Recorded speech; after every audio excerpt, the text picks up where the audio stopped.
Hello everyone and welcome to Play by Play, or PXP for short.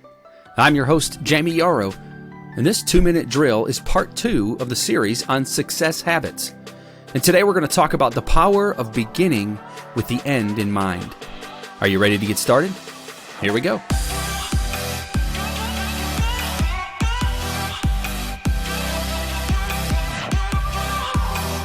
Well, welcome back everyone. This is part 2 of the series on success habits. Now, be sure to go back and listen to part 1 if you missed it. Today, I want to talk to you about the idea of beginning with the end in mind. Now, as you launch into any new project or a fitness program or a business venture or a relationship or whatever it might be, imagine what your end goal is first and then back into how you're going to get there. Now, I'll be the first to admit I am often one to just say ready, fire, aim, right? And then I course correct as we go. But I'll also submit to you that often costs me time and money that may not have been necessary.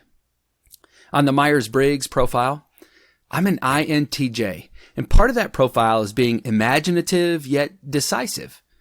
And that's a struggle in and of itself. I'm constantly analyzing things, but I'm also quick to make decisions. When you look at the culture index profile, my C dot is about 4 points off the standard norm to the left. In short, that means that I make quick decisions and I don't necessarily need all the information to move forward.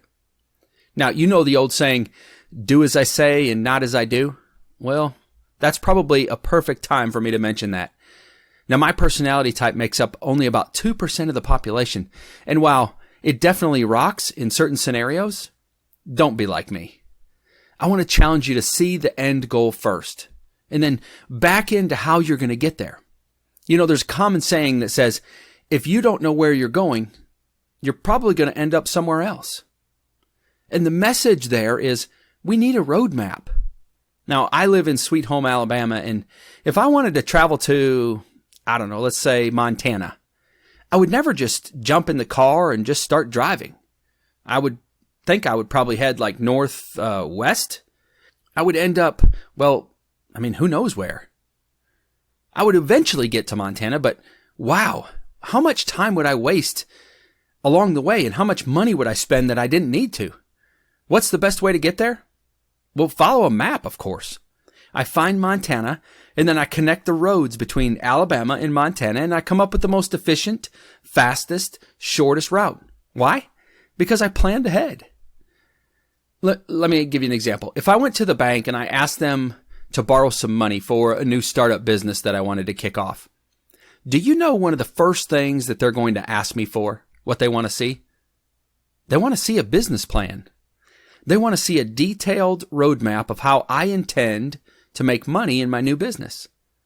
It would discuss marketing or staffing and finances and sales and training and the structure of the business and all those types of things. It would be essentially my roadmap to success if I followed it. The bank wants to know that I have put enough thought and planning into my business that they're not taking an unnecessary risk on me. Now, to create my business plan, though, I've got to have the end goal in mind. The end goal doesn't mean, though, that that's where we stop if we reach it. That's just the first big milestone, right? That's when we get to that point, we know that we're going to make it. We know that that our venture, or our business, or our hobby, or our adventure is going to be successful, right?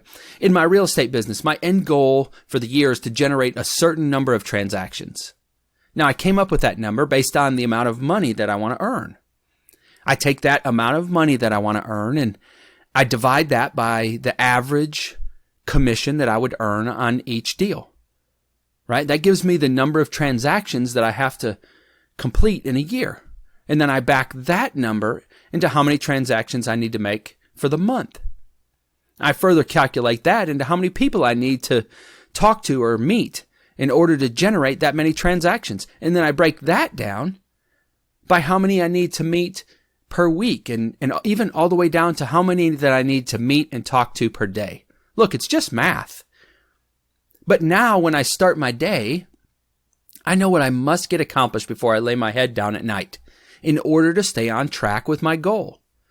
But look, it all started with the end goal of how much I wanted to make for the year, how many transactions I wanted to generate for the year. It's the end goal that created my roadmap on how I was going to get there.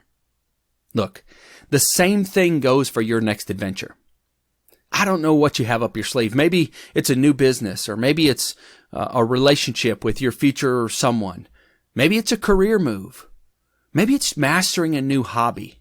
Look, whatever it is, in the beginning, start with the end in mind. Well, that's all the time I've got for today. Thanks so much for listening to Play by Play.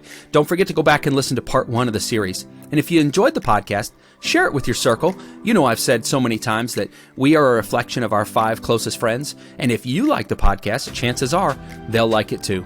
Most of all, though, I hope that something that was said today helps you to become a better version of yourself. I'm your host, Jayme Yarroch, and I hope you have an absolutely amazing day.